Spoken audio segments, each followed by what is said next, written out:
Good morning. I want to talk to you today about something you probably haven't given much thought to, and that's your biome. Your biome is made up of the bacteria living all around your body, most of it in your gut, but those bacteria outnumber us by about 10 to 1. So 1 million human cells, 10 million bacteria.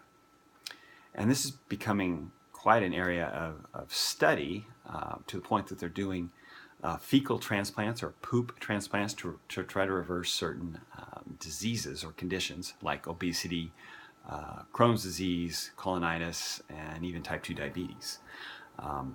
There's a PhD making freeze-dried poop pills for people to take on a regular basis.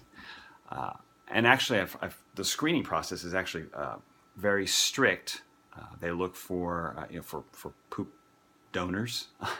They look for very healthy people with a very healthy diet. They have to analyze their poop very closely.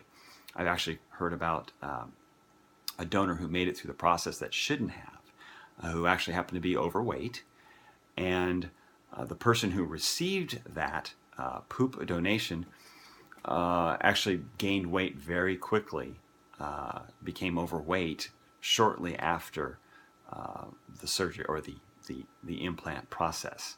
I really don't want to get into what that looks like, but I want to talk about what we can do to keep our biome healthy, or the probiotics, healthy probiotics in our system, without having to subject ourselves, hopefully, to a poop transplant.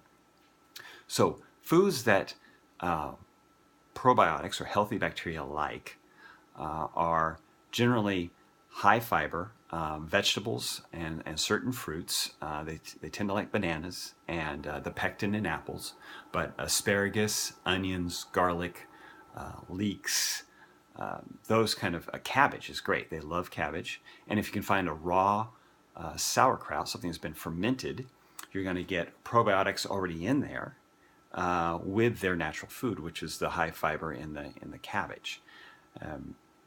Chicory, you'll read, is a big one for them, but I usually only find chicory in certain coffee, like New Orleans style coffee. But coffee actually happens to be a food that has a negative effect on our probiotics. So that might balance itself out. I just tend to take more probiotics because I'm not giving up my coffee. Foods that have a negative effect or might feed the bad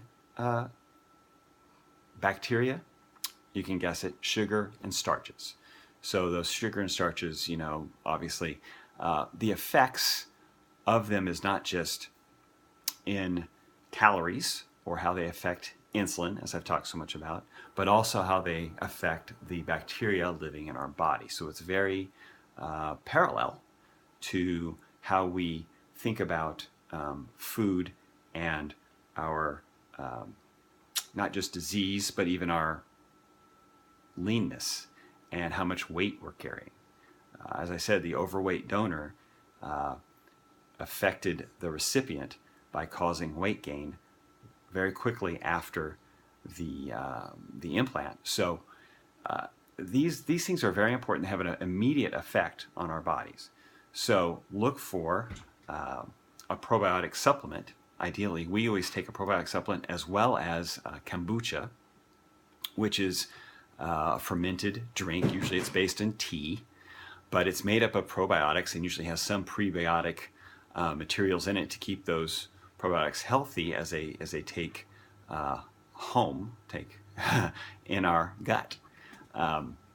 So probiotics, you can also make kombucha with something called a SCOBY, which is like a doughy substance. Find someone to give you a piece of it, and make your own if you're so inclined. If you're a DIYer, you can ferment your own probiotic substance or kombucha. So if you have any questions, please feel free to ask. If you like it, please share with your friends, and I'll talk to you later.